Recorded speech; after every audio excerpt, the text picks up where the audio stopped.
SPD MPD, yang kami hormati Ibu narasumber Ibu Suri Kurniawati Ningsih dan Ibu Sri Nurpriyati SPD, dan yang kami hormati pula Bapak Ibu guru peserta diseminasi budaya positif SMP Negeri 4 Kroya yang kami hormati pula. Pertama-tama marilah kita panjatkan puja dan puji syukur kehadirat Allah Subhanahu wa Ta'ala yang telah melimpahkan segala kenikmatannya kepada kita semua, sehingga kita dapat bersama berdiskusi di ruang multimedia dengan tanpa halangan suatu apapun. Salawat serta salam senantiasa kita limpahkan kepada junjungan kita Nabi besar Muhammad SAW yang sangat kita nantikan syafaatnya di yaumul akhir. Allahumma amin. Bapak Ibu yang kami hormati, izinkan kami selaku pembawa acara untuk membacakan susunan acara pada siang hari ini, yaitu sebagai berikut. Yang pertama, pembukaan. Yang kedua, menyanyikan lagu Indonesia Raya. 3, pembacaan doa. 4, sambutan kepala sekolah. Yang kelima, acara inti. Terakhir, yaitu acara penutup. Hadirin yang kami hormati, marilah kita buka acara pada siang hari ini dengan bacaan basmalah bersama-sama. Bismillahirrahmanirrahim. Menyanyikan lagu Indonesia Raya. Hadirin dimohon berdiri.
Hadirin dipersilahkan duduk kembali. Ibu yang kami hormati, marilah kita sejenak berdoa agar acara hari ini bisa berjalan dengan lancar. Bismillahirrahmanirrahim. Allahumma sholli ala sayyidina Muhammad wa ala ali sayyidina Muhammad. Bismillahirrahmanirrahim. Alhamdulillahirabbil alamin. Hamdan syakirin, hamdan na'imin, hamdan yuafi ni'amahu wa dunya hasanah wa fil akhirati hasanah wa qina adzabannar walhamdulillahirabbil alamin. Assalamualaikum warahmatullahi wabarakatuh.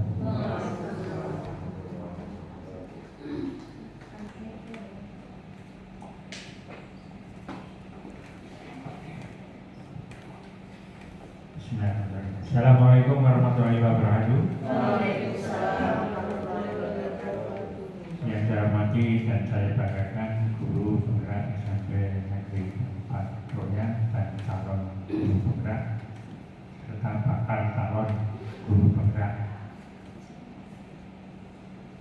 Pertama dan terutama mari kita panjatkan puji dan syukur kehadirat Allah Subhanahu wa Ta'ala yang telah memberikan berbagai macam karunia yang tiada kita hitung nilai rupiahnya itu berupa nikmat sehat, nikmat kesempatan, nikmat kebersamaan, nikmat kesempatan. Bapak Ibu yang dihormati, alhamdulillah di SMP Negeri 4 Kroya sudah ada 6 guru penggerak dan calon guru penggerak. Sisanya bakal calon guru penggerak. Tapi melihat informasi terakhir angkatan 11, yang belum masuk angkatan 11, 11, 10, 9 dan seterusnya angkatan pertama itu bakal calon. Bakal yang bisa jadi bisa orang yang hanya programnya dananya habis berarti ini bakal top. Nah, yang pertama yang sudah lulus guru penggerak adalah Putri Restina. Kemudian yang sedang proses pendidikan yaitu Pak Anong, Bu Lela. Oh, sudah selesai ya? Sudah pengumuman belum? Oh sudah ya? Tinggal nunggu sertifikat ya? Oh sudah? Oh berarti ya. Berarti malah sudah ada 6 ya yang sudah lulus, yaitu Putri Restina, Pak Anong, Bu Lela, Bu Nur Yatimah, Bu nanti yang pengajar praktek umumnya lebih tinggi dibandingkan itu. Tapi pengajar praktek tidak bisa sebagai syarat untuk menjadi pengawas, tidak bisa menjadi syarat untuk menjadi kepala sekolah. Jadi semuanya bermanfaat bagi bangsa ini. Nah, kemudian bagi Bapak Ibu yang lain perlu diketahui, nah, ini guru penggerak apa? Guru yang selalu bergerak dengan tertib dan sebagainya. Guru penggerak itu merupakan guru-guru yang terbaik di bangsa Indonesia yang merasa terpanggil. Karena ada guru yang terbaik tapi tidak terpanggil juga nggak mau daftar atau tidak memenuhi syarat lagi dari segi usia, ya, tidak mau. Nah, guru yang terpanggil dan terbaik jika panjenengan inilah yang menjadi tonggak, menjadi generasi yang bisa menerorkan embrio generasi unggul Indonesia, khususnya SMP 4 Kroya. Mengapa menjadi pemimpin dan menjadi yang terbaik? Karena guru penggerak ini sudah memiliki atau memenuhi kriteria sebagai guru penggerak, sudah merasakan tugasnya, terutama yang sudah lulus mendapatkan sertifikat ya. Ini dengan proses akan sedang menikmati betapa perjuangan yang harus dilaksanakan. Segala sesuatu pasti ada rintangan tantangan ya. Negara diskriminasi berdek ya. Nah, itu termasuk salah satu tantangannya. Kemudian nanti bisa menanyakan apa manfaatnya itu menjadi guru penggerak kepada yang sudah lulus. Nah, kemudian sebagaimana telah disinggung di berbagai kesempatan bahwa guru penggerak itu merupakan pionir perubahan. Kalau BPK-nya supaya lebih baik berarti belum ada sepak terjang dari 8 orang ini. Kalau ada pengaruhnya berarti sudah berdampak positif Putri Restina dan teman-teman ini. Jadi secara kampak, secara komprehensif, aktif dan proaktif. Guru penggerak kok diam saja berarti bukan guru penggerak. Harus aktif, proaktif. Anak ngomong yang baik, baik. Anjing menggonggong, kabilah berlalu. Jangan mengkerut, apa dunia bukan jadi bangor. Nah, nanti jangan terus mengkerut ya. Abaikan saja. Nah, peran guru penggerak ini juga mendorong tenaga pendidik lainnya. Jadi bisa mendorong. Kalau belum bisa mendorong berarti belum melaksanakan tugas sebagai guru penggerak. Jadi mendorong teman-teman bisa mempengaruhi teman guru, baik yang tua maupun yang muda, baik yang senior maupun yang junior, agar bersama-sama menerapkan pembelajaran yang berpusat kepada murid. Mulai dari awal sampai akhir ini guru nih, berarti berpusat pada guru. Ya paling maksimal ya separuh untuk guru, separuh untuk murid. Syukur-syukur 20% guru, 80% 80% murid, nanti sedikit demi sedikit dengan sekarang itu sebagai fasilitator, sebagai mentor dan sebagainya, bukan, tapi tujuan tetap tercapai. Ini nanti menyaksikan kondisi anak dan kondisi anak lo semua kan akan digerakkan kan, nah jangan tinggal memancing-mancing. Jadi guru penggerak ini guru yang terpilih yang telah melewati serangkaian seleksi yang ketat bagi yang 6 orang ini ya. Seleksi yang ketat dengan berbagai macam tantangan. Nah, mereka ini sudah melakukan penggerak. Di samping itu guru penggerak yang 8 orang ini juga memiliki kriteria khusus. Yang pertama, menerapkan pembelajaran yang berpusat pada murid secara konsisten ya. Nah, pas di Lombok kepala sekolahnya yang berpusat pada murid resilient ya, daya juang yang tinggi.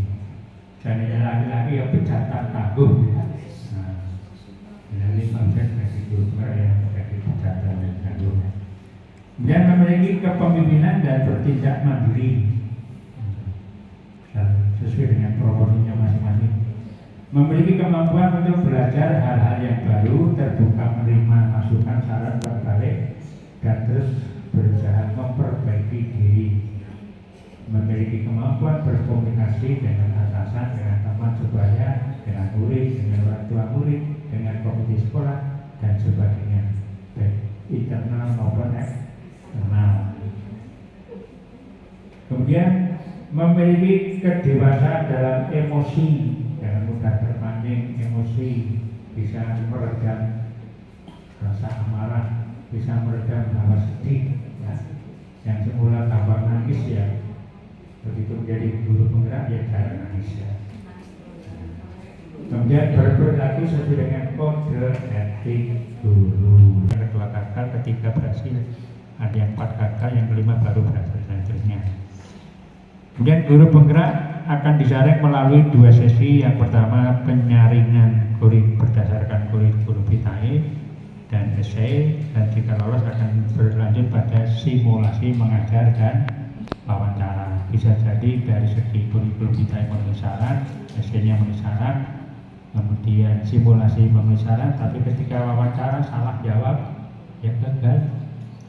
Samanya seleksi kepala sekolah terlalu pede, seringnya yel peminter dengan yang menanya ya dari segi wawancara gagal. Dari cara duduk dan cara menatap wajah saja kelihatan. Jadi itu seleksi kepala sekolah, seleksi pengawas. Kalau hanya sekedar teori tertulis mungkin banyak yang lolos. Tapi tak sekarang maka yang wawancara atau tidak untuk seleksi pengawas.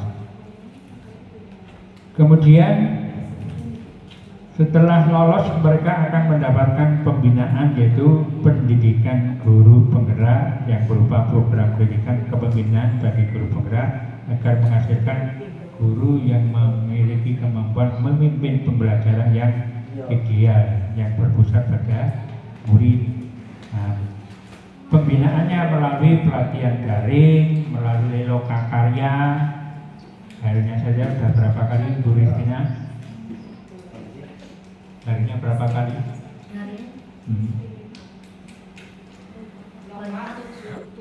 Lokanya 7, lokakarnya 7, konferensinya berapa kali? Banyak ya? Nah banyak, pokoknya kegiatan daring maupun luring ya. Dulu masa-masa pandemi mungkin banyak daringnya, begitu masa pandemi berakhir sering luring ya. Nah sehingga terjadi dilematis, dari satu sisi harus mengikuti guru penggerak, di sisi lain punya tugas mengajar. Ini harus disikapi dengan sebaik-baiknya, sebagaimana yang disampaikan oleh pengajar praktek, jangan mengorbankan salah satu. Kita punya teman sejawat ya, jadi harus bisa bekerja dengan teman sejawat. Kita punya guru piket, jadi kerjasama dengan guru piket. Itu manakala terjadi dalam hari yang sama terdapat 2 tugas yang harus dilaksanakan selama 6 bulan. Nah selama menjalankan program ini yang bersangkutan harus mengajar sebagai guru karena tugasnya sebagai pendidik, pelatih, pembimbing, pembina. Selain itu setiap bulan paling tinggal sampai kita karena tidak ada bantuan dari pemerintah pusat.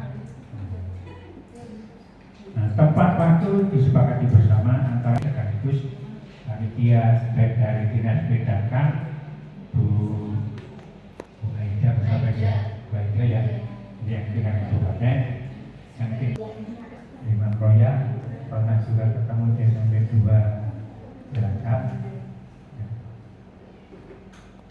Kemudian, nah setelah nanti mengikuti proses selama 6 bulan, diharapkan guru penggerak ini memiliki nilai lebih menjadi keluaran PGB. PGB ya, pendidikan guru penggerak, atau PPGB, program pendidikan guru penggerak. Ciri khas yang sudah lulus dicocokkan dengan Bu Noria Rumah, dicocokkan dengan Bu Erina, dicocokkan dengan Bu Dela, dengan Pak Anung. Kira kok ada praktek gitu. Nah, nanti kalau nggak cocok ditegur mereka itu. Yang pertama, guru penggerak yang sudah lolos itu mampu mengembangkan diri dan guru lain mengembangkan dirinya sendiri, mengembangkan kompetensi baik melalui diklat di BNF maupun Kemendikbud maupun organisasi lain yang disahkan diakui oleh pemerintah. Bisa melakukan refleksi, jadi mereka juga punya budaya refleksi. Bisa berbagi dan berkolaborasi dengan teman sejawat. Seandainya beliau ini masih ragu-ragu ya ditegur. Nah, selama ini yang masih saya harapkan adalah sepak terjangnya melakukan gimana ini? Ya?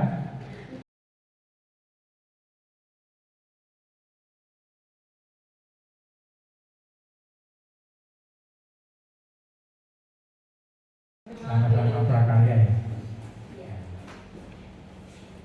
Kemudian yang kedua ya, jadi tolong direnungkan kembali ancang-ancang ya 8 orang plus 1 orang ya. Saya beri PR mengaktifkan komunitas belajar SMP 4 Roya, mengaktifkan, syukur-syukur mau mengaktifkan komunitas yang lain. Nah, jadi nanti melalui komunitas SMP 4 Roya silakan penyanyi membuat program sharing, seminar, dan siap menjadi narasumber di komunitas tersebut melalui daring. Daring kan hemat biaya ya. Alur dan dono seneng kayak gini. Dono senengnya baru manis. Ya. Nah, ini karena belum ada rentaknya, belum apalagi yang tugas bersama, yang tugas pribadi saja kadang-kadang orang. Contohnya PNM, tugas pribadi. Apalagi yang bukan bersama-sama orang nggak belas. Buktinya hanya suruh mempertahankan kegiatan nasional. Itu kan kuncinya kebersamaan. Bukti fisik tadi menyusul, yang penting upload. Nah, sekarang benar mengkeret. Maka kepala sekolah daerah kan harus dia. Nah, itu dari situ saja sudah kelihatan tugas sendiri saja orangnya pemenang tugas bersama. Nah, ini harapannya ke depan dan melalui guru penggerak ini bisa menggerakkannya. Selanjutnya ini yang terakhir beberapa menit. Itu antara lain guru dapat meningkatkan kompetensi sebagai pemimpin pembelajaran yang berpusat kepada murid.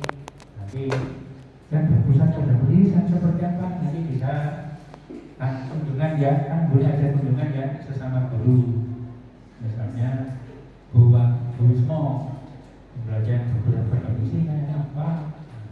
Bisa nanti lihat ketika Pak mengajar. Tapi ketika dulu ya, pas dikunjungi ternyata Pak Nung hanya tugas melulu ya, mungkin karena Pak Nung sedang mengerjakan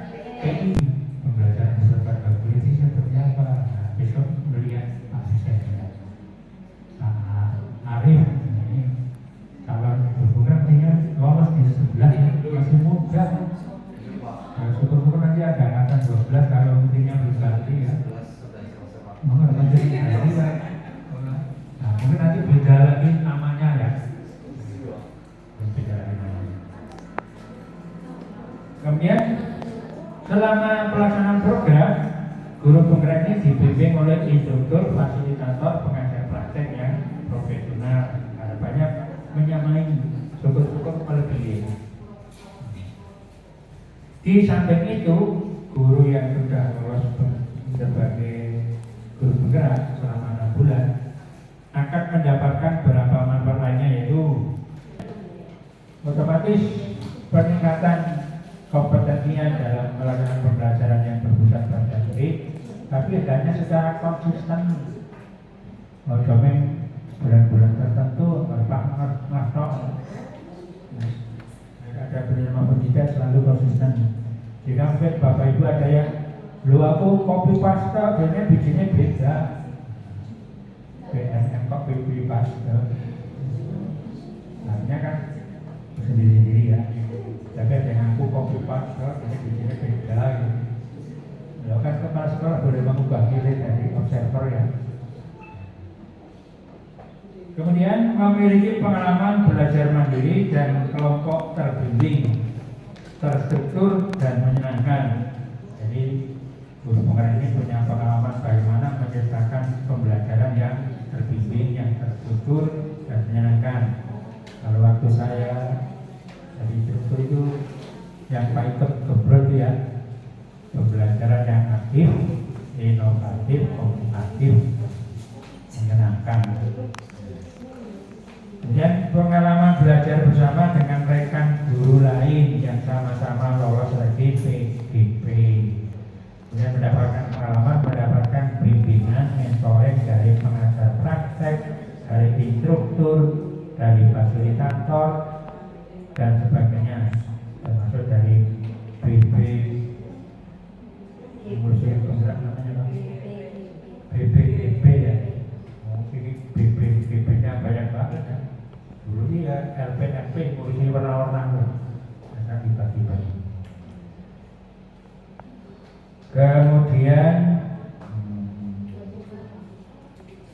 mendapatkan komunitas belajar baru, kemudian mendapatkan sertifikat pendidikan, jumlah jamnya 310 jam, serta sertifikat guru gerak.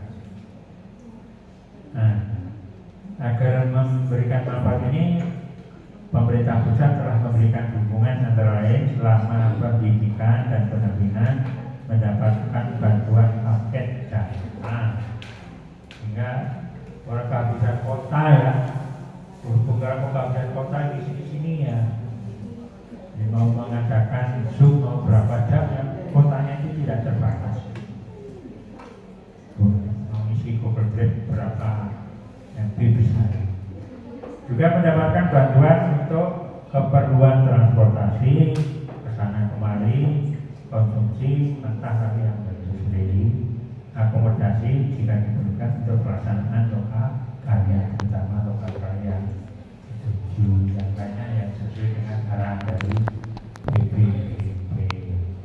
Nah, mudah-mudahan harapan saya dengan adanya pemahaman budaya positif ini, nanti Bapak Ibu mengalami kemajuan berpendidikan cerdas berkarakter. Agar menciptakan generasi yang cerdas dan berkarakter, maka dilakukan pembelajaran di sekolah yang berpusat pada pembiasaan pemahaman budaya positif, sama halnya penguatan disiplin positif. Itu kan ada yang dianjurkan, ada yang harus dihindari. Yang dianjurkan yang ada tanda bintang, yang dihindari tanda silang. Budaya positif nanti akan disampaikan oleh narasumber guru penggerak ini, merupakan perwujudan nilai atau keyakinan universal, nilai-nilai umum berlaku di seluruh Indonesia bahkan seluruh dunia, karena nilainya umum, universal, di mana saja, kapan saja, untuk siapa saja. Nah, diharapkan dengan budaya positif ini diterapkan di SMP Negeri 4 Kroya juga sebagai salah satu wujud dari visi guru penggerak yang mengandung nilai-nilai kebajikan. nilai kebijakan sesuai dengan tujuan pendidikan nasional yang tercantum atau dijabarkan dalam profil pelajar Pancasila yang jumlahnya ada 6 elemen. Kalau pengen lengkap ya tak terang elemen dia. Tapi dalam 20 menit ya bisa kurang dari itu ya.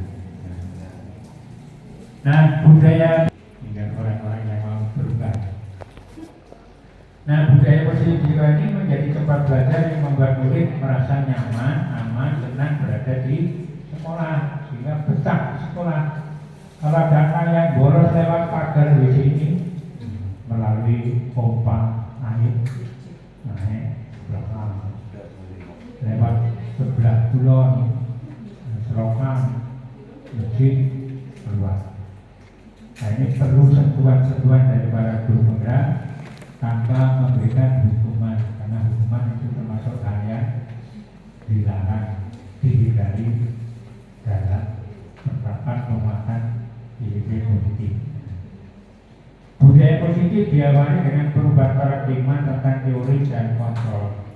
Sebagai ini kita wajib untuk mengontrol perilaku murid supaya murid memiliki perilaku sesuai dengan harapan guru. Tanpa adanya kontrol ya, murid yang tidak terawasi nanti akan kembali lagi ke laptop. Biasanya budaya jelek diulangi lagi karena kurang kontrol. Akan membentuk karakter positif menjadi anak yang berkembang dengan maksimal sesuai dengan harapan tujuan pendidikan nasional. Nah, pengembangan budaya positif ini menimbulkan motivasi ekstrinsik maupun intrinsik. Ekstrinsik itu dari orang lain, bisa dari guru, bisa dari orang tua, bisa dari komite. Intrinsik dari dirinya sendiri. Nah, untuk mewujudkan budaya positif ini diperlukan 3 hal ini kalau menurut beberapa pendapat. Nanti mungkin Bu Suri punya pendapat yang beda, Bu Sri Nurpriyati ya beda lagi ya. Nah, pertama melalui posisi kontrol guru. Jadi, kontrol guru ini sangat diperlukan dalam membentuk budaya positif, terutama pada waktu istirahat, pada waktu pulang, dan pada waktu berangkat. Maka kami awal mulanya membentuk guru piket kognitif itu dalam rangka menanamkan budaya positif. Tapi begitu saya sering kontrol ke rumah sakit itu berjalan apa orang? Lapor apa Bu? Oh, setelah mau tes ya. Ya. Oh, setelah mau tes. Tes. Kemarin. Jadi kemarin jalan ya. Alhamdulillah. Nah, karena memaksa itu rasa kontrol ya. Yang kedua, kesepakatan kelas. Nah, ini bagi panitia PPDB kelas 7 ini harus dilatih kesepakatan kelas sebelum MPLS. Syukur-syukur setelah daftar ulang ini sudah disiapkan. Ibaratnya jenengan waktu kuliah itu kan ada kontrak kuliah ya.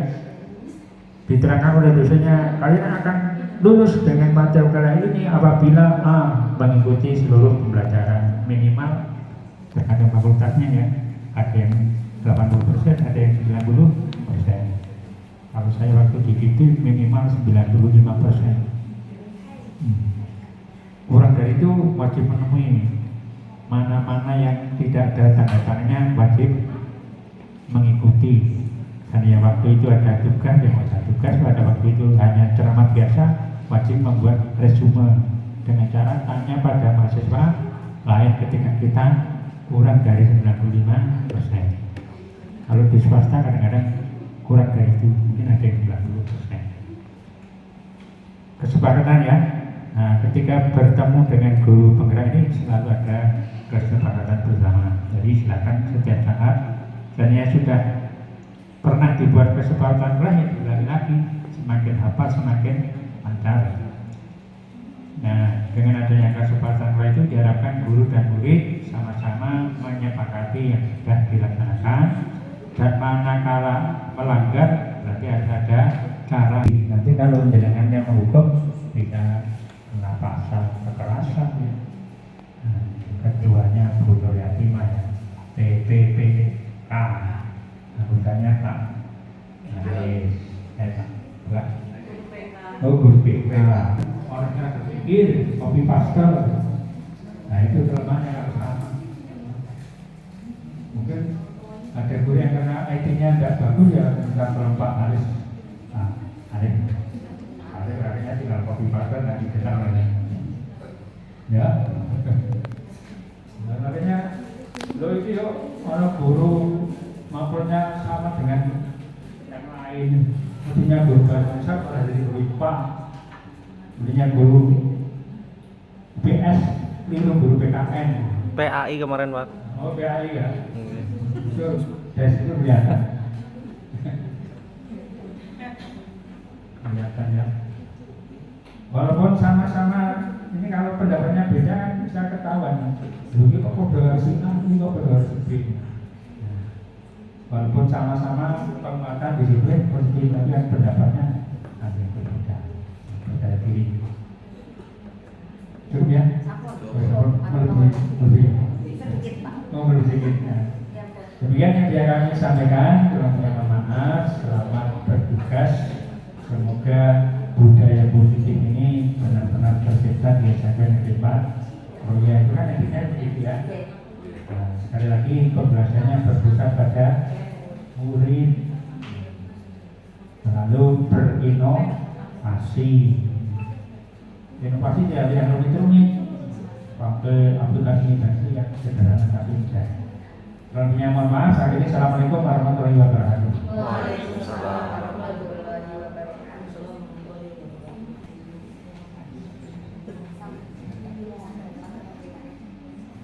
Bapak Ibu yang kami hormati, demikianlah sambutan dari Bapak Kepala SMP Negeri 4 Proyek Bapak Sumaryanto SPD MPD, kami ucapkan terima kasih. Ya, Pak. Terima kasih.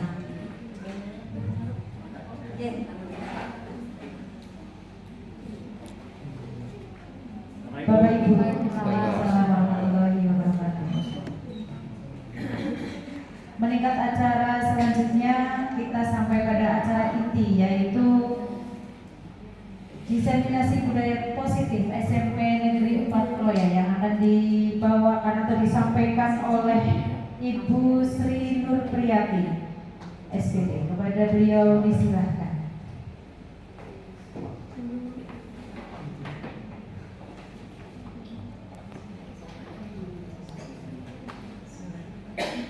Assalamualaikum warahmatullahi wabarakatuh. Waalaikumsalam warahmatullahi wabarakatuh. Pertama-tama adalah kita panjatkan syukur kehadirat Allah Subhanahu wa taala yang mana dalam rangka kegiatan diseminasi budaya positif. Sebelumnya saya ucapkan terima kasih kepada Bapak dan Ibu yang sudah berkenan hadir di ruangan ini. Bukan berarti saya berdiri di sini lebih pintar dari Bapak Ibu, tapi mari kita bersama-sama belajar. Bersama-sama belajar mengenai budaya positif agar ke depan kita bisa menerapkannya di sekolah kita. Nah, namun sebelumnya untuk menyegarkan suasana, marilah kita ice breaking dulu, nggih. Ini mungkin biasa dilakukan oleh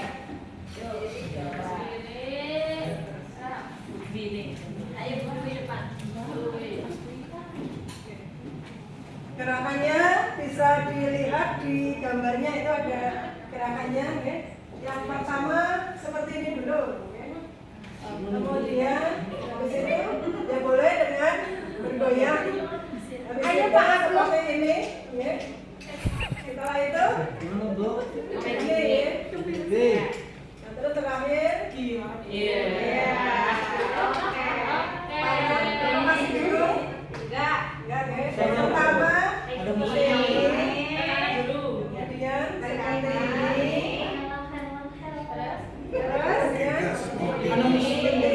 terus ya.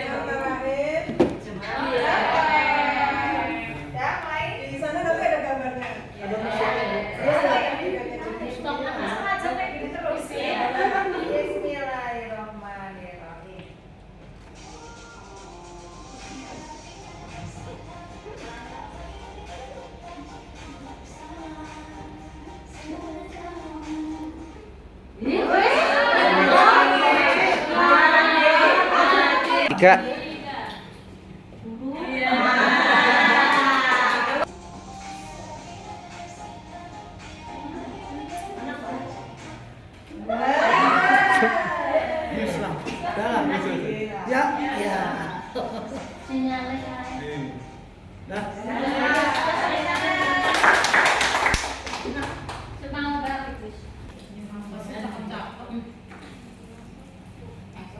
Mau dilanjutkan patur? Bu Dewi mungkin? Bu Dewi Puspita? Atau Bu Intan? Boleh silakan, Bu Intan.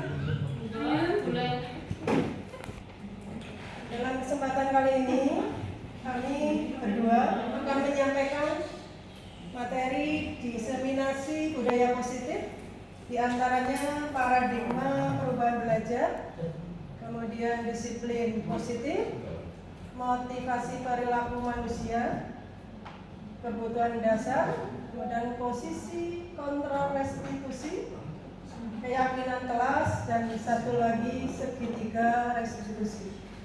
Next week.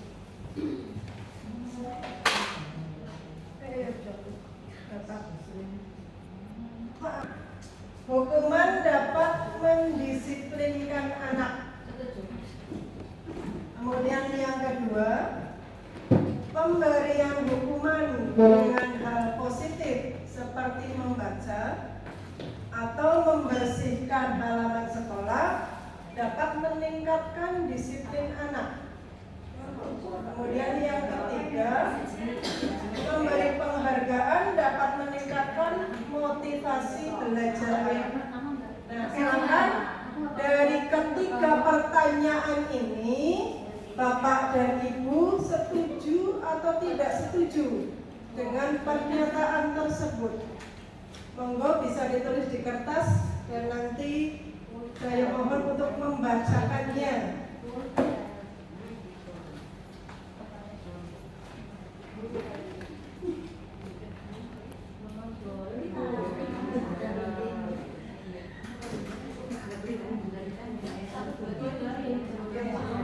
Sama nomor 1 ditulis.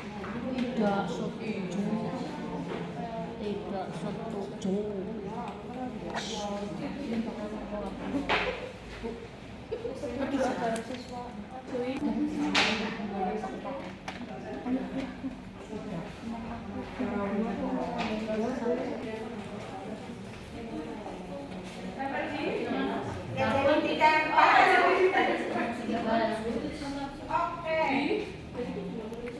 Sama Pak Derajat. Yang nomor berapa Pak? Semuanya setuju. Oke. Kemudian yang lain, Bu Erna mungkin? Nomor 1 tidak setuju, Bu, karena menurut saya nanti akan memberikan efek traumanya. Terus yang kedua tidak setuju. Terus nomor 3 setuju. Setuju. Jadi yang pertama tadi tidak setuju. Kemudian yang kedua juga tidak setuju. Ya, kurang Kemudian yang ketiga setuju. Kemudian saya minta lagi membacakan Bu Tri Ristina. Silakan Bu Tri Ristina.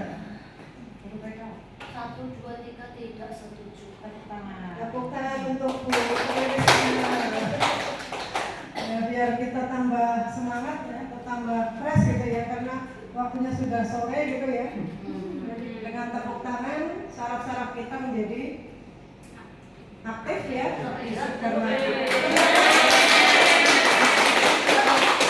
daripada diam kan jadi ngantuk gitu ya.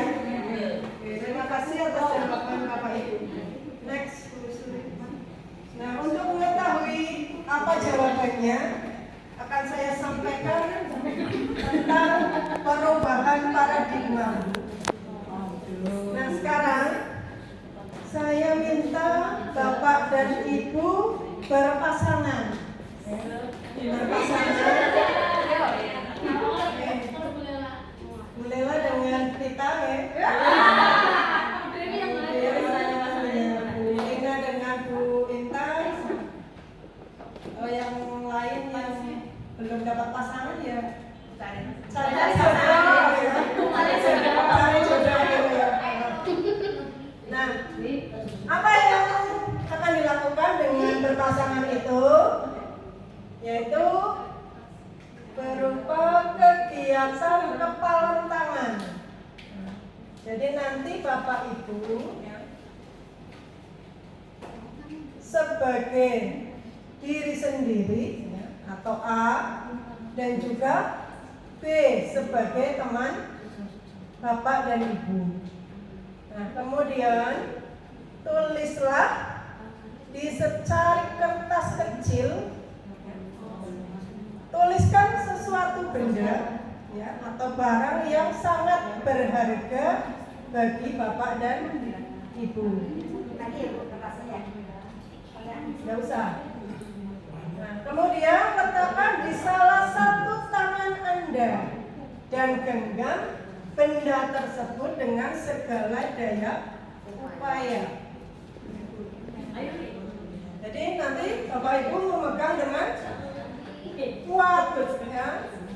Nah, lawan Bapak Ibu atau teman Bapak dan Ibu itu berusaha untuk mengancam gitu ya. Mengancam atau mungkin menyuap gitu ya, agar teman Bapak Ibu itu mau membuka kepalan tangannya. Dan nanti apa yang terjadi? Nah, coba sekarang Bapak Ibu mempraktekkan apa yang tadi sudah saya sampaikan.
Membujuk juga boleh.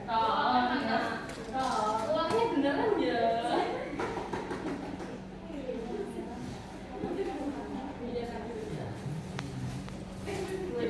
Gak mau.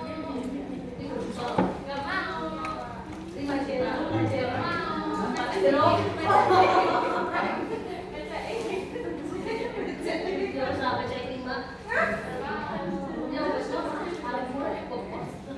Gimana Bu Tila?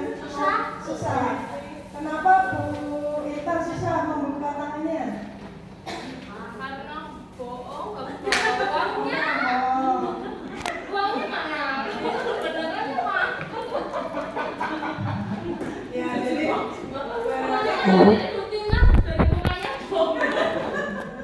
ya jadi nanti mengapa terjadi Bu Intan tadi itu tidak mau membuka tangannya ya. Setelah kita nanti belajar bersama-sama tentang paradigma perubahan.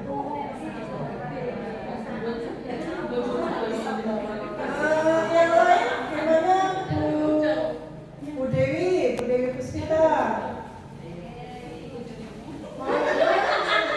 Mau membuka enggak? Sudah buka? Berarti yang B mau buka? Tidak, Bu. Oh tidak. Ya, karena menganggap mungkin barang yang dibuka itu sangat berharga ya bagi diri. Yang berikutnya Iya, tes. Oh, tuh, silang dulu dia.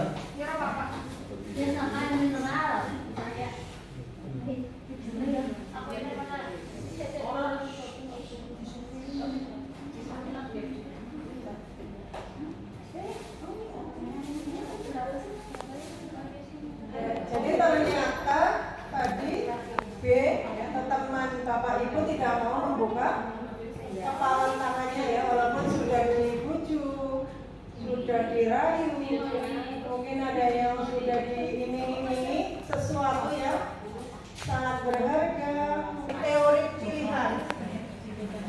Di mana di dalam teori kontrol itu ada ilusi tentang kontrol. Ilusi guru mengontrol murid. Nah, Bapak Ibu biasanya mengontrol murid apa enggak? Saya juga muridnya. Biasanya tentang apa yang dicek? Tiket. Kemudian apa lagi? Pakaian.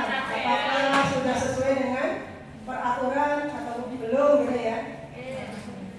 Nah, kemudian ada ilusi bahwa kritik dan membuat orang merasa bersalah dapat menguatkan karakter. Mungkin Bapak Ibu sering mengkritik ya, memberi masukan kepada anak didik kita atau peserta didik ya, tentang ketidaksesuaian dengan disiplin yang ada. Itu Bapak Ibu berikan kritik ya, atau membuat mereka merasa bersalah ya, bersalah karena tidak sesuai dengan peraturan. Nah, itu ilusinya bahwa bisa menguatkan karakter.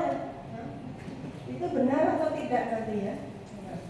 Kemudian ilusi bahwa semua penguatan positif, efektif dan bermanfaat. Jadi menurut kita kadang sudah benar, ternyata tidak sesuai dengan apa yang seharusnya. Kemudian ilusi bahwa orang dewasa memiliki hak untuk memaksa. Ini bisa dicontohkan, saya kan guru ya, lebih tua dari murid. Berarti saya bisa memaksa apa yang seharusnya mereka lakukan ya, karena kita sudah pernah seperti murid. Nah, di sini ilusi guru mengontrol murid. Pada dasarnya kita tidak dapat memaksa murid ya untuk berbuat sesuatu jika murid tersebut memilih untuk tidak melakukannya. Ya, seperti tadi Bapak dan Ibu tadi sudah mempraktekkan ya dengan mengepalkan tangan, ternyata tidak mau membuka. Jadi kita tidak bisa memaksa. Kemudian ilusi bahwa kritik dan membuat orang merasa bersalah dapat menguatkan karakter. Jadi menggunakan kritik dan rasa bersalah untuk mengontrol murid menuju pada identitas gagal.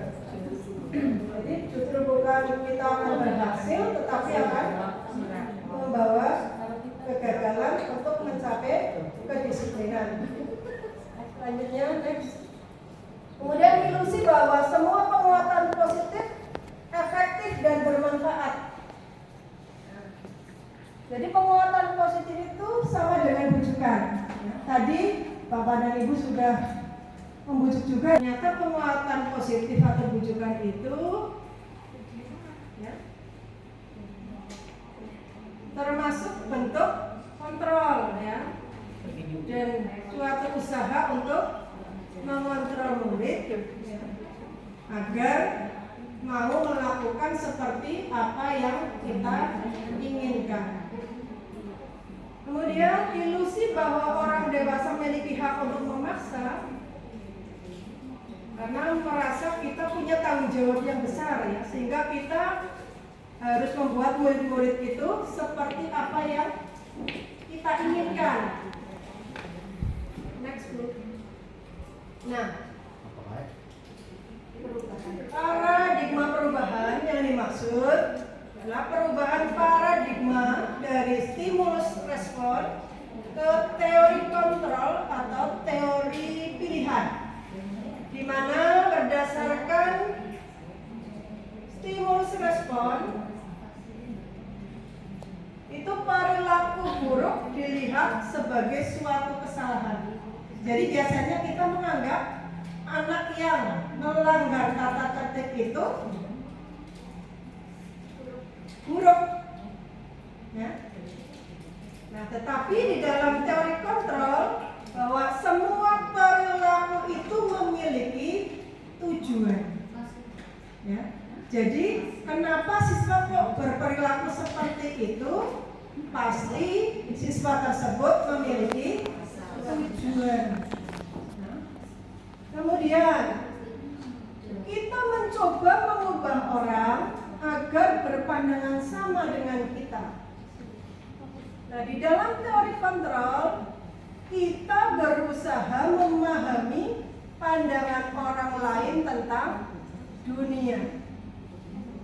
Jadi kita tidak bisa mengubah orang lain untuk sama dengan kita, tetapi kita yang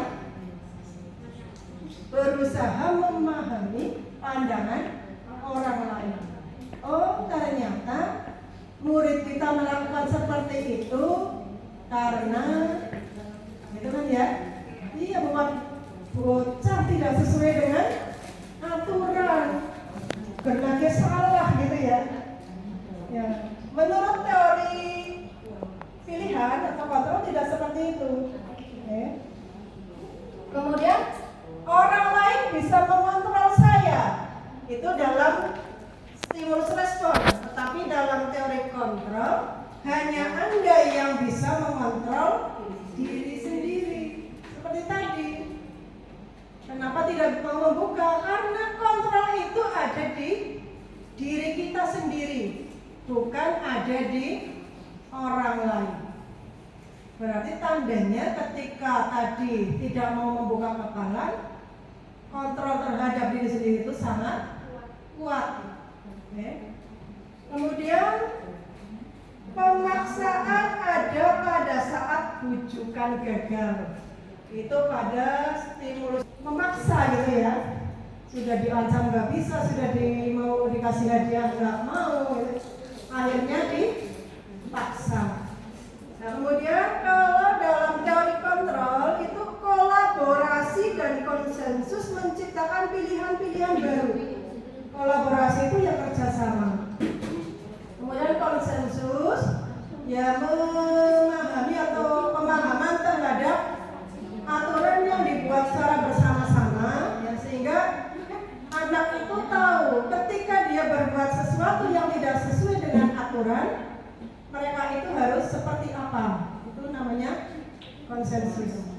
Nah, kemudian yang berikutnya model berpikir menang atau kalah dalam stimulus respon ya. Kemudian dalam teori kontrol model berpikir menang-menang.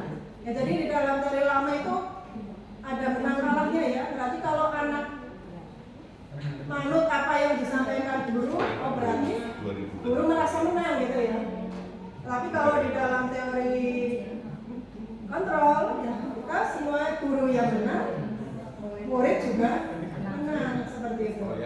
Next.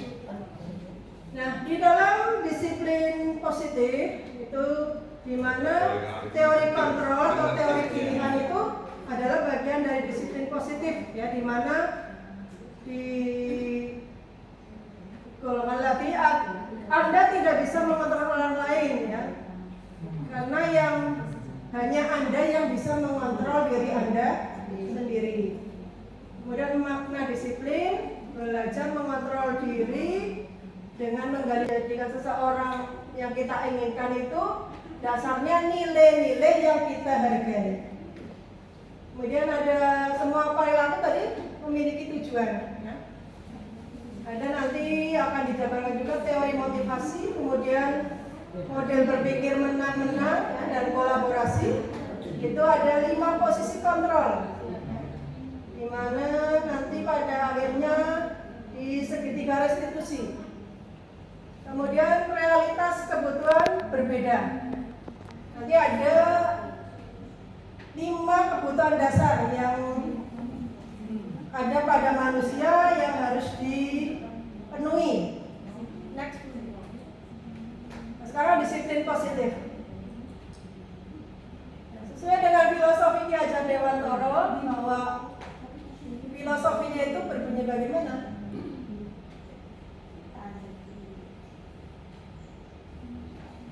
Ya, menuntun segala kodrat dalam diri anak agar mereka dapat,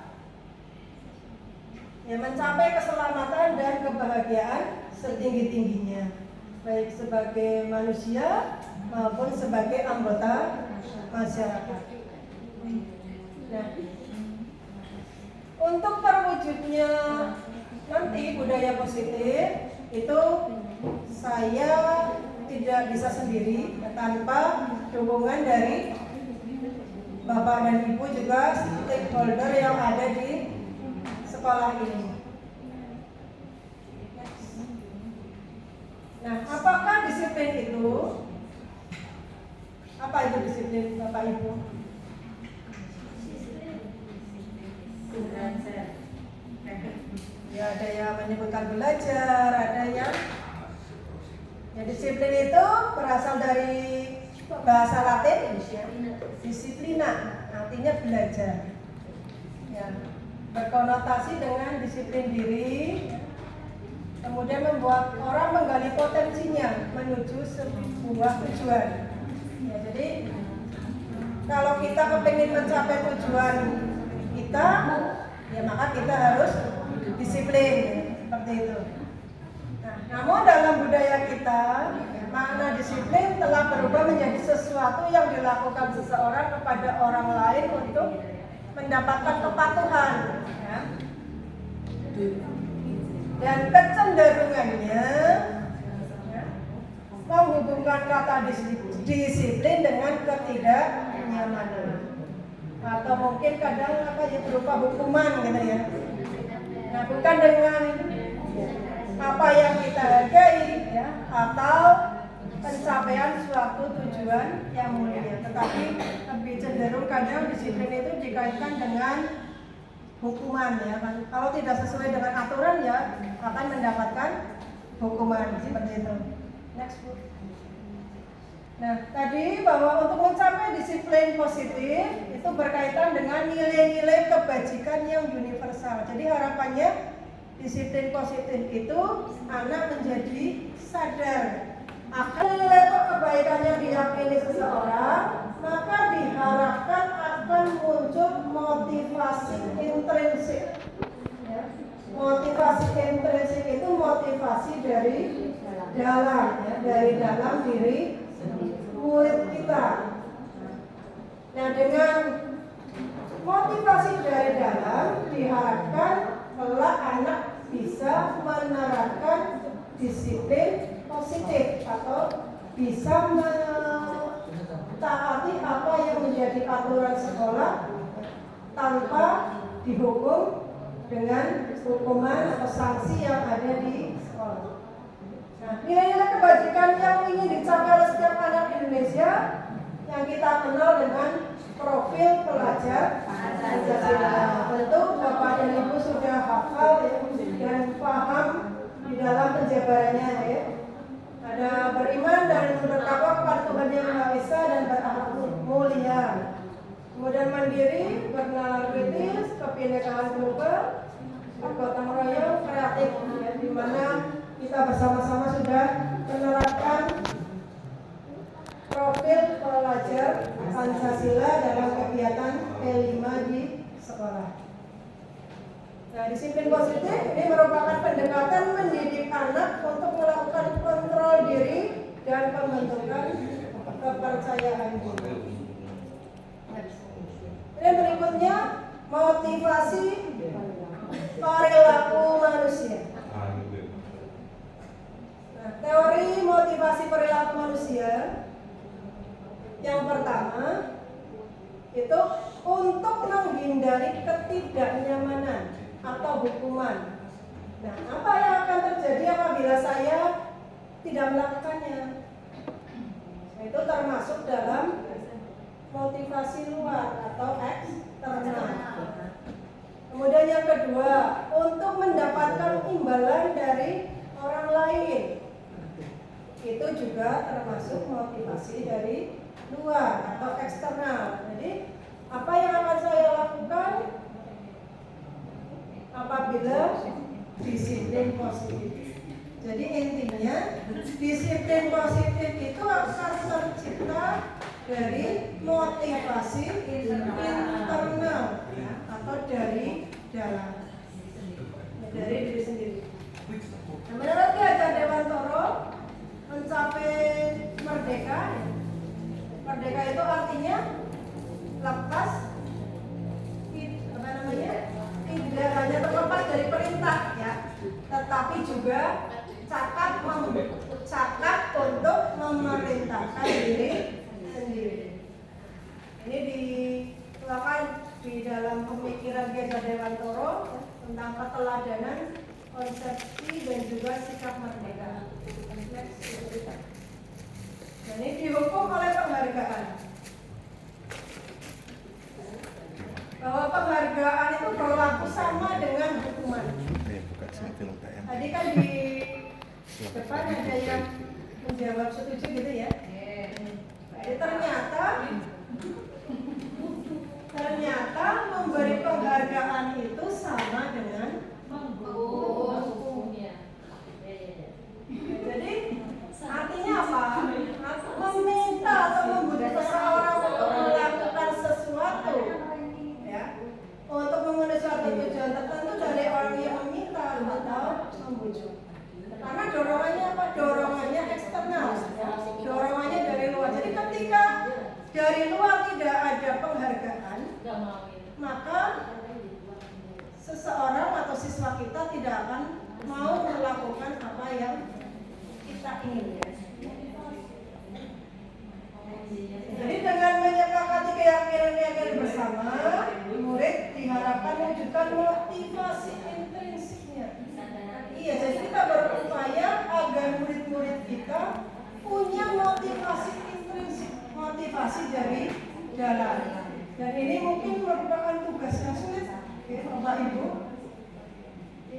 Nah, tidak lagi motivasi eksternal karena diberi hadiah mungkin ya, atau karena apresiasi ya, atau pengakuan. Perlu diingat beberapa hal. Misalnya ini, di antaranya memberi pengakuan secara khusus. Ya. Jadi kita itu tidak memberikan penghargaan di depan teman-temannya. Ya. Jadi khusus kepada murid kita yang telah melakukan tindakan sesuai dengan aturan. Kemudian memberi pengakuan secara pribadi. Jadi kita itu tidak memberikan penghargaan, misalkan ada anak juara gitu ya, itu diberikan penghargaannya di depan teman-temannya. Itu akan menghambat siswa lain untuk berprestasi. Kemudian memberi pengakuan kepada semua murid, ya. Jadi tidak boleh pilih-pilih, semua harus diberi penghargaan. Memberi pengakuan secara konsisten, terus menerus, tidak kadang diberi, kadang ada yang tidak, itu akan membuat kecemburuan bagi siswa yang lain. Kemudian fokus pada proses, ya. Jadi yang penting prosesnya dulu seperti apa, ya, bukan hasil akhir. Nah, ini sebagai contoh, ya, ada pembuka, nilai kebajikan, dan situasi. Misalnya, ini ada siswa yang menolong temannya. Nah, bagaimana kita memberikan penghargaan? Ya, kita bisa menyampaikan, kemarin Bu Guru perhatikan atau saya perhatikan, rasa empatimu besar sekali pada saat menolong murid baru di kelas kita. Kemudian saya menghargai kepedulianmu pada saat kamu membantu teman-temanmu di tugas kelompok. Kemudian yang ketiga, terima kasih untuk rasa tanggung jawabmu pada saat kamu memungut kertas-kertas yang berserakan di lantai. Ya, jadi seperti itu. Nah, sekarang menurut Bapak dan Ibu, tindakan guru berikut termasuk hukuman atau konsekuensi. Nanti bisa Bapak Ibu tulis lagi. Yang pertama, mencatat 100 kali di dalam buku kalimat saya tidak akan terlambat lagi karena terlambat ke sekolah. Kemudian yang kedua, lari mengelilingi lapangan basket 2 kali karena terlambat hadir di sekolah. Yang ketiga, murid diminta untuk push up 15 kali karena tidak menggunakan masker ke sekolah. Kemudian yang keempat, menggantikan kertas tugas teman yang telah dicoret-coret. Kemudian membersihkan tumpahan air di meja tulis karena tersenggol saat belajar. Yang keenam, murid disuruh untuk mengenakan sepatu seharian di sekolah karena tidak mengenakan sepatu hitam. Kemudian yang ketujuh, lari mengelilingi lapangan basket 2 kali karena terlambat 10 menit pelajaran PJOK. Monggo Bapak Ibu silakan ditulis tindakan guru tersebut termasuk hukuman atau konsekuensi.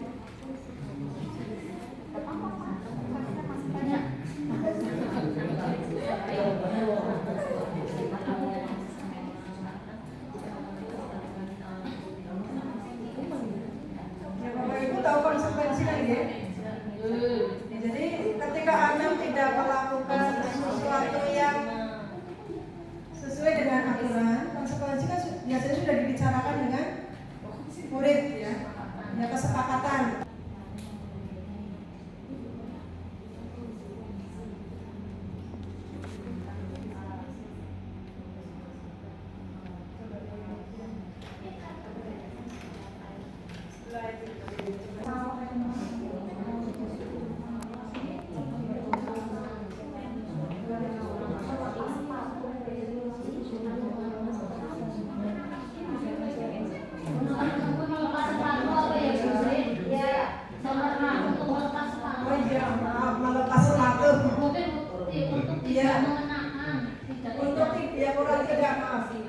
Untuk tidak mengenakan sepatu seharian.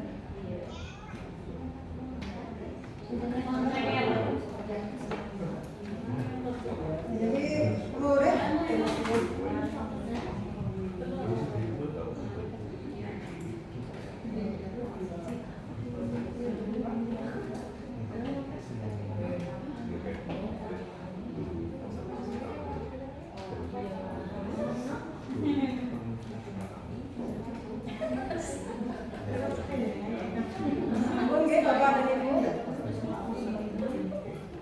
Sudah belum? Silakan Bu Okti. Nomor 1 apa Bu Okti jawabannya? Hukuman. Hukuman. Kemudian nomor 2. Hukuman. Hukuman. Nomor 3 hukuman. Nomor 3 hukuman. Nomor 4 konsekuensi. Konsekuensi. Kemudian nomor 5 konsekuensi. konsekuensi. Nomor 6 konsekuensi. kemudian nomor 7 Hukuman. tepuk tangan. Sekarang satu lagi Bu Nur Yatimah. 1, 2, 3 hukuman, Ya. 4 dan 5 konsekuensi, Ya. nomor 6 hukuman, 7 hukuman. 7 konsekuensi. Nomor 6 hukuman, 7 konsekuensi. 7 konsekuensi. Kita lihat Bu Suri. Jadi nomor 1 hukuman. Ya, karena Aku bener 100. kenapa nomor 7 konsekuensi? Karena sekarang PJOK. Ya, karena pelajaran PJOK sehingga sesuai ya, sesuai dengan konsekuensinya ketika terlambat disuruh untuk lari, berarti kan sesuai. Karena teman-temannya sudah lari. Nah, sekarang bedanya apa hukuman dan konsekuensi? Hukuman itu sesuatu yang menyakitkan harus terjadi. Kemudian konsekuensi sesuatu harus terjadi. Ya. Kemudian membuat anak sakit baik jiwa atau hati ya, maupun fisiknya dalam waktu lama. Kemudian kalau konsekuensi membuat anak merasa tidak nyaman, ya, tetapi dalam jangka waktu yang pendek.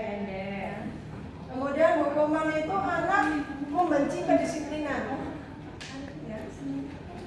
Kemudian anak menghargai disiplin dalam konsekuensi. Kemudian dalam hukum merupakan suatu paksaan. Ya. Dalam konsekuensi stimulus tanggapan. Hukum mendorong anak menyakiti diri sendiri. Ya. Konsekuensi mendorong anak untuk mudah menyesuaikan diri. Kemudian konsep diri yang buruk pada hukuman, konsekuensi konsep diri yang baik. Kemudian anak belajar untuk menyembunyikan kesalahan. Ya. Kalau dalam konsekuensi anak belajar untuk mematuhi peraturan. Kemudian dalam hukum marah, ya, merasa bersalah, kemudian dipermalukan. Ya. Anak yang dihukum biasanya kan malu pada temannya, ya. Kemudian merasa tidak dihargai. Sedangkan di dalam konsekuensi kehilangan hak, dibuat tidak nyaman dan diasingkan, tetapi hanya untuk sementara waktu. Kemudian dari saya tadi Bapak Ibu, yang selanjutnya akan dilanjutkan oleh rekan kita Ibu Suri Kurniawati. Silakan kepada Ibu Suri Kurniawati. Ya, untuk teman-teman saya guru-guru hebat ya, masih mengikuti acara kami, tapi biar tidak bosan, tidak jenuh, mari kita sama-sama menyanyikan lagu Indonesia Raya. Kita begini ya. Satu jari angkat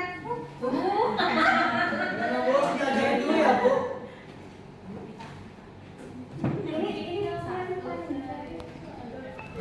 satu jari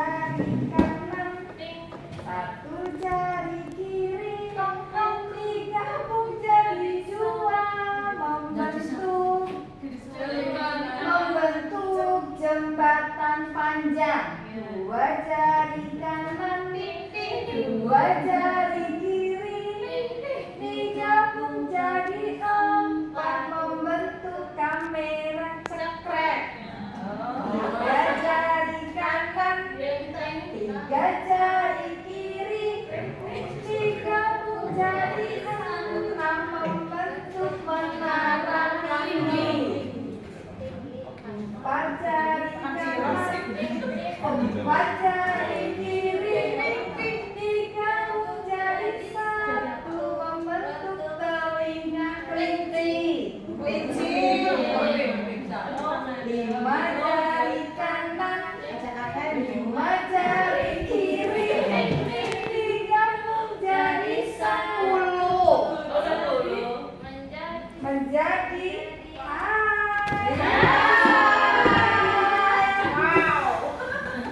bisa dimulai?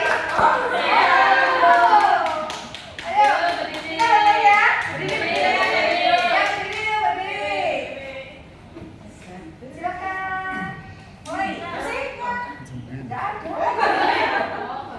1, 2, 3. Satu jari kanan, satu jari kiri, digabung jadi sebuah membentuk jembatan panjang. Dua jari kanan, dua jari kiri, digabung jadi empat membentuk kamera cekrek. Tiga jari kanan, tiga jari kiri, digabung jadi enam membentuk menara tinggi. Empat jari kanan, empat jari kiri, digabung jadi 8 membentuk telinga kelinci. Lima jari kanan, lima jari kiri, digabung jadi 10.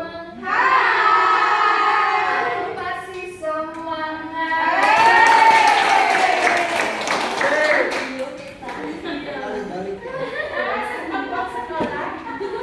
Terima kasih teman-teman saya yang hebat. Kita lanjutkan materi berikutnya adalah kebutuhan dasar manusia. Bahwa kita sebagai manusia ya mempunyai sebuah kebutuhan, yaitu kita memerlukan suatu pertama adalah untuk bertahan hidup. Kita harus mempunyai apa ya, rasa bahwa saya harus bisa bertahan hidup, tapi dengan cara yang positif. Jangan bagaimana caranya kita bertahan hidup dengan yang negatif ya. Tetap ada niat dalam hati bagaimana caranya untuk bertahan hidup. Terus yang kedua adalah penguasaan. Penguasaan. Yang ketiga adalah kesenangan. Yang namanya manusia pasti kita mencari yang senang-senang. Ya, kita mencari yang senang saja juga, yang mudah saja kita sulit, iya enggak? Tapi yang senang saja juga susah, makanya kita nikmati. Kebebasan juga kita butuh suatu kebebasan. Dan yang terakhir adalah kasih sayang dan rasa diterima. Kita butuh kasih sayang dari siapa? Dari semuanya, terutama dari orang-orang yang kita cintai dan yang mencintai kita. Terima kasih. Selanjutnya adalah nih, 1. Kebutuhan untuk bertahan hidup survival. Kebutuhan ini meliputi kebutuhan akan makanan. Kita butuh makan, butuh air, butuh tempat tinggal, pakaian, dan keamanan. Yang kedua, kebutuhan kasih sayang dan rasa diterima, love and belonging. Maaf ya, saya bahasa Indonesia kadang-kadang bacanya belonging. Kebutuhan ini meliputi kebutuhan akan rasa cinta, kasih sayang, penerimaan, dan hubungan sosial. Dalam kita berinteraksi dengan sesama juga ya sosial, ada meskipun ada rasa senang dan ada rasa tidak senang, tapi kita mencari yang senang-senang saja. Lanjut. Ketiga, kebutuhan kebebasan, freedom. Kebutuhan ini meliputi kebutuhan akan otonomi, pilihan dan kontrol atas kehidupan sendiri. Pilihan, kadang-kala kita dihadapkan dua pilihan yang berat ya, bahwa itu harus dilakukan atau tidak. Tapi kita yakin bahwa tadi kita punya mengontrol dalam diri kita sendiri, mana yang sebaiknya harus kita ikuti atau kita jalankan. 4.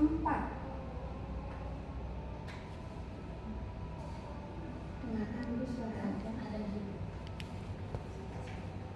pengalaman yang menyenangkan dan memuaskan. Makanya untuk teman-teman saya, ayo mari kita daftar. Jangan buru bergerak, biar kita banyak teman. Terus bergerak. Iya, banyak temannya. Biar kita banyak temannya ya. Tidak hanya sertifikat yang kita dapat, tapi teman pun banyak. Pentingnya sertifikat. Menyenangkan dan memuaskan. Yang kelima adalah kebutuhan penguasaan power. Kebutuhan ini meliputi kebutuhan akan rasa berdaya, mampu, dan berpengaruh. Tadi sama beliau Bapak Kepala Sekolah bahwa yang sudah lulus guru penggerak jangan merasa mampu, tapi yang sedang latihan seperti saya sendiri juga harus mau belajar dengan yang sudah lulus dan juga mau bahwa murid kita pun butuh suatu kesenangan, suatu kebebasan, tetapi tetap kita harus kontrol bahwa nantinya murid kita akan berperilaku positif baik di kelas ataupun di lingkungan luar sekolah, sehingga kelas nanti akan nyaman, aman, dan damai. Lanjut. Posisi kontrol seorang guru. Posisi kontrol seorang guru itu ada 5. Penghukum, pembuat merasa bersalah, teman, pemantau, dan pastinya identitas gagal kontrol dari luar, menghindari hukuman. Kalau posisi kontrolnya penghukum, guru berbuat menghardik, menunjuk-nunjuk, menyakiti, menyindir. Saya pribadi itu sering. Ya, kalau anak yang terlambat atau tidak memperhatikan, kita sering menghukum, ya kan? Sering mengatakan kepada murid kita dengan kata-kata yang kurang enak. Sebenarnya itu salah, tapi kita sering melakukannya. Membuat orang merasa bersalah, berceramah dan mengatakan seharusnya ibu kecewa. Contoh, jika anak kita tidak mematuhi peraturan sekolah, ya enggak? Betul. Saya kecewa. Saya sebagai gurumu, kenapa kurang memperhatikan apa yang sudah saya katakan? Seharusnya kamu berangkat sekolah jam berapa? Biar sampai sekolahan tidak terlambat. Yang sering saya lakukan, kalau melihat anak didik kita tidak menaati peraturan sekolah, sering sekali kita sebagai penghukum, iya enggak? Iya. Kebangetan banget. Seringnya seperti itu kan? Terus sebagai teman, membuatkan alasan-alasan untuk muridnya.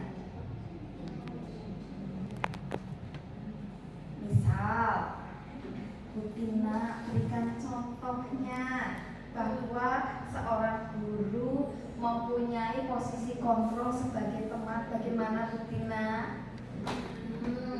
Sebagai apa ya? Sebagai teman.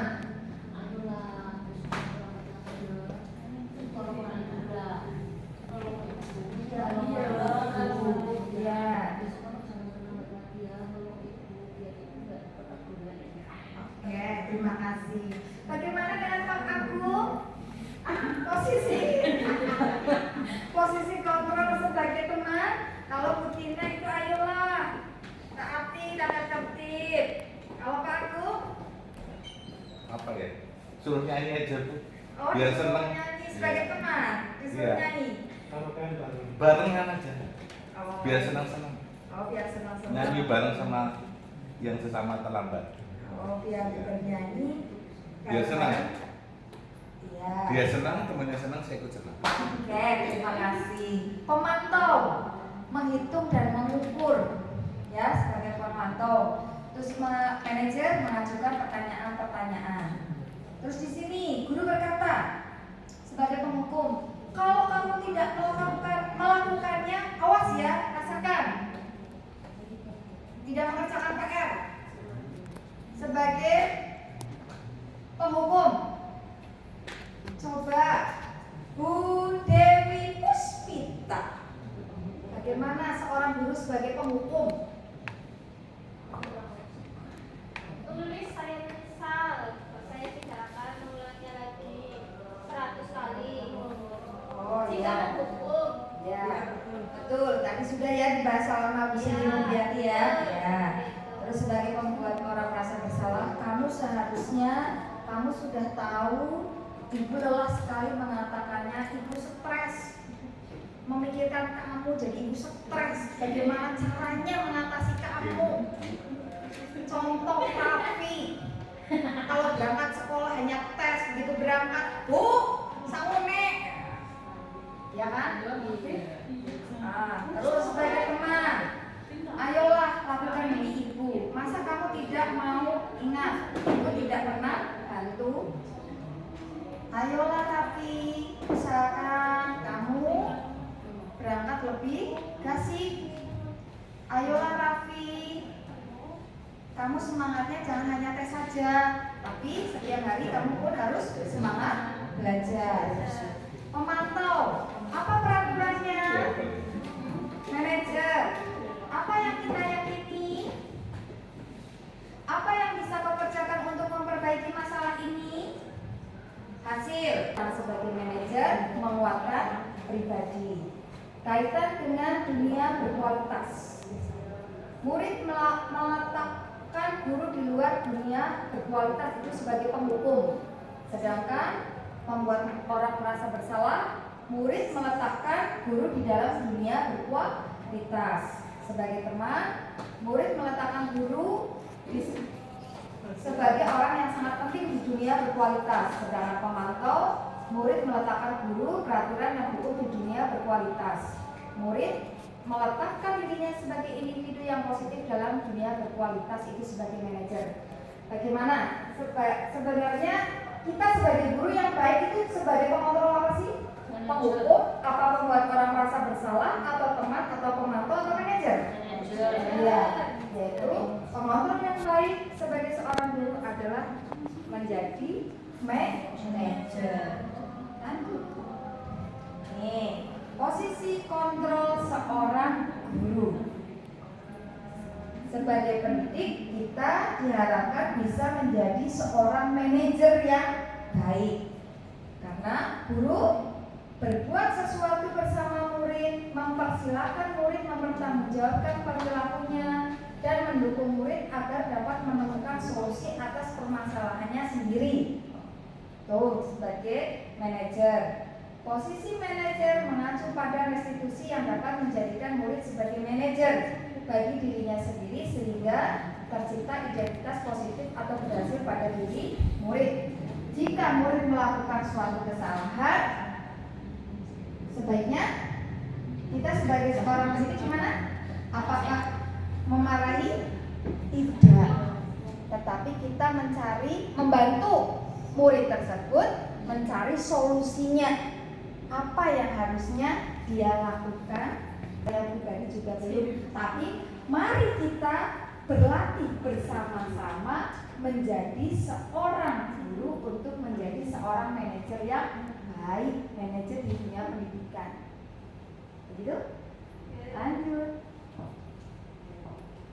Keyakinan sekolah atau kelas. Keyakinan sekolah atau kelas. Guru berperan dalam mewujudkan terbentuknya keyakinan sekolah atau kelas dengan adanya kesepakatan antara guru dan murid. Membuat kesepakatan dulu atau keyakinan dulu? Kesepakatan dulu apa keyakinan dulu? Kesepakatan terlebih dahulu, ya, bahwa kita guru dengan murid membuat kesepakatan kelas dulu ya. Kesepakatan kelas. Berarti kalau kesepakatan itu larangan apa bukan? Larangan atau bukan? Kesepakatan. Larangan. Ya, menggunakan kata-kata negatif itu kalau kesepakatan. Kalau sudah baru kita membentuk keyakinan sekolah berupa pernyataan universal yang mudah diingat, dipahami, dan harus diterapkan dalam lingkungan sekolah itu. Lanjut. Nah, mengapa tidak peraturan saja? Mengapa harus keyakinan kelas? Karena mengapa kita memiliki peraturan harus menggunakan helm bila mengendarai kendaraan roda 2? Mengapa kita memiliki peraturan 3M? Menggunakan masker, mencuci tangan, dan menjaga jarak 1,5 meter. Mengapa kita memiliki peraturan harus datang tepat waktu pada saat mengikuti pelatihan? Ketiga pertanyaan itu termasuk kesepakatan apa keyakinan?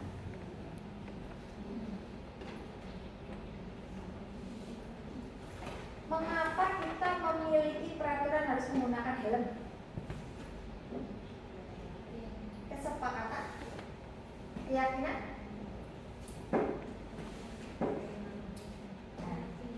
Keyakinan? Keyakinan? Ya.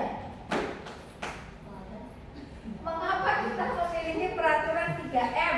Menggunakan masker, mencuci tangan, dan menjaga jarak 1,5 meter. Tuh, kesepakatan atau keyakinan? Keyakinan. Untuk mendukung motivasi, intrinsik motivasi yang dari diri. Kembali ke nilai-nilai keyakinan lebih menggerakkan seseorang dibandingkan mengikuti serangkaian peraturan. Berarti apa itu? Keyakinan. Ya. Karena ketika kita tidak memakai helm, jangan tidak menggunakan masker, tidak mencuci tangan, juga jangan-jangan kalau kita mau pada terus gitu ya. Terus mengapa kita memiliki peraturan harus datang tepat waktu? Kalau saya terlambat pasti saya kena hukuman. Kalau saya terlambat saya tidak boleh masuk. Seperti itu. Lanjut. Segitiga restitusi. Apa sih itu segitiga restitusi?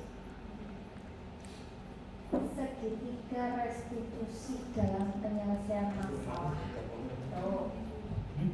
Kita sebagai guru juga mempunyai peran sebagai manajer menggunakan segitiga restitusi dalam menyelesaikan suatu masalah melalui 3 tahapan. Antaranya pertama, menstabilkan identitas, validasi tindakan yang salah, dan menanyakan keyakinan. dengan tujuan untuk menghasilkan murid yang mandiri dan bertanggung jawab. Kita sering kan menemukan suatu masalah dengan anak-anak kita. Apakah kita sudah menyelesaikan dengan menggunakan segitiga restitusi? Jangan harusnya. Tapi kadang-kadang juga kamu salah, itu kan? Iya dah. Iya, langsung to the point. Kenapa kamu memang kamu yang kebangetan. Sering-seringnya kita seperti itu ya. Kamu yang terlalu tidak mentaati atau gimana? Tuh, padahal kalau kita menemukan atau menjumpai murid yang melakukan suatu kesalahan, misal setiap hari Senin, iya kan? Ada siswa yang tidak memakai topi, tidak memakai dasi, tapi kita langsung pertama suruh garis keluar, atau mungkin anak tersebut ngobrol sendiri, iya kan?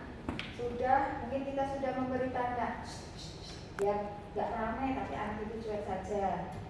Setelah garis di depan, apakah kita menanyakan anak tersebut kenapa kamu garis di depan? Paling hanya dicatat di dalam buku suatu permasalahan. Tapi sebenarnya bisa diselesaikan dengan menggunakan segitiga restitusi. Itu memang terlalu lama. Harusnya menstabilkan identitas dulu. Gimana kamu? Kenapa kamu garis di depan? Oh ya, saya tidak memakai dasi. Kenapa tidak memakai dasi? Saya bangunnya mungkin kesiangan, saya gugup atau gimana? Harusnya itu. Apa itu restitusi? Restitusi adalah proses menciptakan kondisi bagi murid untuk memperbaiki kesalahan mereka, sehingga mereka bisa kembali pada kelompok mereka dengan karakter yang lebih kuat. Restitusi juga merupakan proses kolaboratif yang mengajarkan murid untuk mencari solusi untuk masalah mereka dan membantu murid berpikir tentang orang seperti apa yang mereka ingin menjadi tujuan mulia dan bagaimana mereka harus memperlakukan orang lain. Itu pengertian dari Gosen 2002. Nah, ini segitiga restitusi. Di dalamnya ada, pertama harusnya menstabilkan identitas. Tadi sebagai contoh ya, pada upacara hari Senin kita menemukan siswa yang tidak lengkap dengan atributnya. Kita tanyakan dulu kenapa. Habis menstabilkan identitas, validasi tindakan yang salah. Bagaimana caranya betina memvalidasi tindakan yang salah? Bisa validasi begitu. Nah, memvalidasi tindakan yang salah. Sebagai contoh tadi, anak. Kamu tentu punya alasan. Dia tidak mengikuti upacara. Oh ya. Ulangi. Kamu tentu punya alasan. Kenapa sih kamu tidak ikut upacara? Iya, kenapa? Kita beri aplaus. Oh iya. Terus menanyakan keyakinan. Tadi alasannya apa benar kamu bangunnya kesiangan? Kayak gitu. Yang upacara, masih upacara. Oh, prioritasnya. Menanyakan keyakinan yang anaknya terlambat. Yang tidak upacara. Iya, yang tidak upacara. Kenapa? Tadi kan menstabilkan validasi tindakan yang salah kan katanya Yang tidak. kenapa kamu datang terlambat sehingga tidak ikut upacara? Itu kan? Nah sekarang yang menanyakan keyakinannya. Kira-kira keyakinan kelas apa yang sudah kamu langgar? Iya. Ya, kira-kira. Ayo, beri tepuk tangan lagi. Terima kasih. Ya, itu ada kamu tentu punya alasan mengapa melakukan itu. Adakah cara yang lebih efektif untuk mendapatkan apa yang kamu butuhkan? Terus satunya yang pernah melakukan ini, keyakinan kelas apa yang telah kita sepakati, kamu ingin menjadi orang yang seperti apa? Lanjut. Nih, untuk membuat anak yang merasa gagal karena berbuat salah menjadi positif terhadap dirinya, menstabilkan identitas. Guru berkata, yang pertama, berbuat salah itu hal yang manusiawi. Tidak ada manusia yang sempurna. Bapak Ibu juga buat salah. Kita pasti bisa menyelesaikan permasalahan ini. Bapak Ibu tidak tertarik untuk mencari tahu siapa yang benar, siapa yang salah. Bapak Ibu lebih tertarik untuk menyelesaikan masalah. Kalau kamu menyalahkan dirimu sendiri terus-menerus, apakah kamu bersikap baik pada dirimu sendiri? Itu perkataan dari guru yang nantinya masuk ke dalam menstabilkan identitas. Lanjut, validasi tindakan yang salah itu bisa membantu murid mengenali basic need atau kebutuhan dasar yang ingin dipenuhinya ketika melakukan kesalahan itu. Pada dasarnya setiap tindakan manusia tujuannya adalah memenuhi basic need, apakah itu power, freedom, love, and belonging, fun, atau survival. Guru berkata, kamu bisa saja kan melakukan hal yang lebih buruk, tapi kamu tidak melakukannya kan? Kamu pasti punya alasan mengapa melakukannya. Apa yang penting bagi kamu? Kamu boleh tetap berusaha menjaga sikap itu, tapi tambahkan sikap yang lain yang baru. Maukah kamu belajar cara lain untuk mendapat yang kamu bukan dengan norma sosial dan nilai-nilai yang mendasari manusia berinteraksi dengan orang lain? Guru bisa mengatakan, apa nilai yang kita percaya di kelas atau sekolah kita? Nilai-nilai universal apa yang telah kita sepakati? Kelas yang ideal itu seperti apa sih yang bisa dikatakan ideal? Kamu ingin jadi anak seperti apa? Apa yang kamu rasakan ketika kamu melakukan itu? Kamu menjadi orang yang seperti apa? Itu hal yang bisa untuk menanyakan keyakinan. Nah, di sini ada identitas gagal dan ada identitas sukses. Ada hukuman dan ada disiplin. Disiplin itu sendiri dibedakan menjadi dua, konsekuensi dan restitusi. Sesuatu yang menyakitkan harus terjadi, konsekuensinya sesuatu harus terjadi. Sedangkan restitusi merupakan suatu pilihan. Tidak nyaman untuk murid atau anak untuk jangka waktu panjang. Tidak nyaman untuk murid, anak untuk jangka waktu pendek. Restitusinya menguatkan untuk murid atau anak dalam jangka waktu panjang. Hukuman, korban untuk mendapatkan keadilan. Korban bisa diabaikan, korban mendapatkan ganti, itu sebagai restitusi. Hukuman, murid atau anak akan tersakiti, konsekuensinya murid atau anak dibuat tidak nyaman. Sedangkan restitusinya murid atau anak mendapatkan penguatan. Perilaku pasif agresif meningkat, konsekuensinya penguatan hanya bertahan dalam jangka waktu. Konsekuensinya memerlukan monitoring dan supervisi terus-menerus dari guru. Restitusinya murid belajar bertanggung jawab untuk perilakunya. Hukuman berlaku hanya pada sebuah institusi, tidak berlanjut pada kehidupan nyata. Konsekuensinya membantu penerapan mengikuti peraturan dalam masyarakat. Restitusi fokus pada pemecahan masalah dalam jangka waktu panjang. Hukuman peraturannya adalah kamu harus, sedangkan konsekuensinya apa peraturannya? Kalau melakukan sesuatu kesalahan, pasti tanyakan apa peraturannya, mampukah kamu melakukannya? Terima kasih. Sedangkan restitusi, apa yang kamu yakini, untuk memperbaiki masalah ini.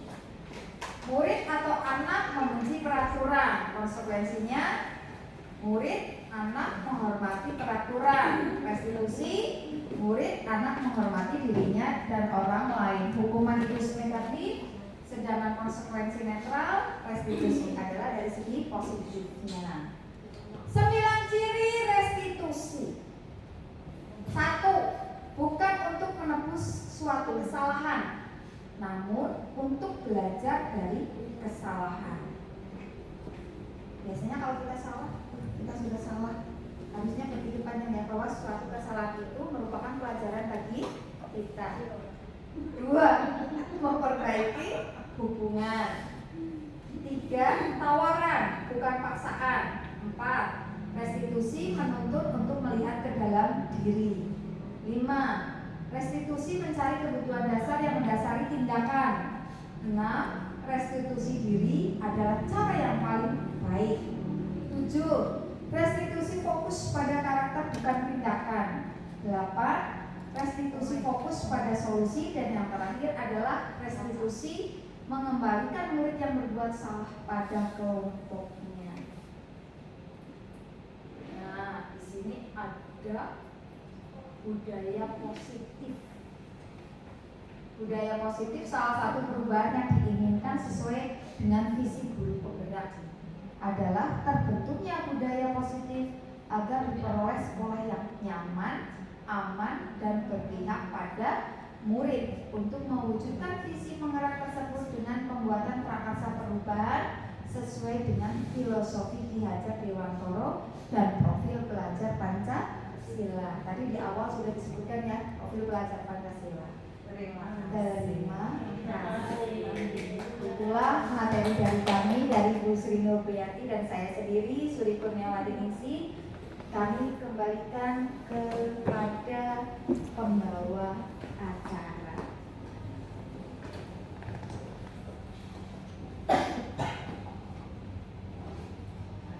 Bapak Ibu yang kami hormati, serangkaian acara diseminasi budaya positif di FYP Negeri 4 Kroya sebagai bentuk aksi nyata modul 1.4 oleh narasumber kita Ibu Sri Nurpriyati dan Suri Kurniawati Ningsih SPD